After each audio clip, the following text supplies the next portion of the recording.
Welcome to just అమృత Jesus కొలసి 3:16 సంగీతములతోనూ కీర్తనతోనూ ఆత్మస్తంభన పద్యములతో ఒకరినొకడు బోధించు బుద్ధి చెప్తూ కృపాసహితంగా మీ హృదయంలో దేవుని గూర్చి గానము చేయుడి.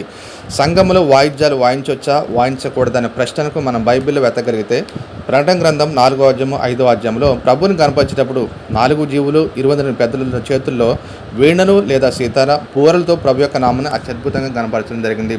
నేటి సంఘాల్లో 3 రకాల వాయిద్యాలు దేవుడు అనుమతించడం జరిగింది. ఒకటి గాలి వాయిద్యాలు, హార్మోనియం లేదా కీబోర్డు, ఆత్మలో ఉల్లాసం కలిగిస్తూ ఉంది. రెండవదిగా తీగ వాయిద్యాలు, వీణ లేదా గిటారం, మనసును ఉత్తేజం కలిగిస్తూ ఉంది. ఇక మూడవదిగా తోలు వాయిద్యాలు, కాంగో లేదా తబల, ఇతర తోలు వాయిద్యాలు శరీరాన్ని ఉత్తేజం కలిగిస్తూ ఉంది. ఆత్మతోనూ మనసుతోనూ శరీరంతో ప్రభు యొక్క నామాన్ని కనపరచాలి. 150 కీర్తనలో తంబురతో, సితారతో, రకరకాల వాయిద్యాలతో ప్రభు యొక్క నామాన్ని కనపరిచే వారంగా ఉండాలి. కాబట్టి వ్యక్తిగత డాక్టర్ని కంటే దేవునికి వాక్యం ద్వారా ప్రభువుని కనపరచాలి. హల్లెలూయా.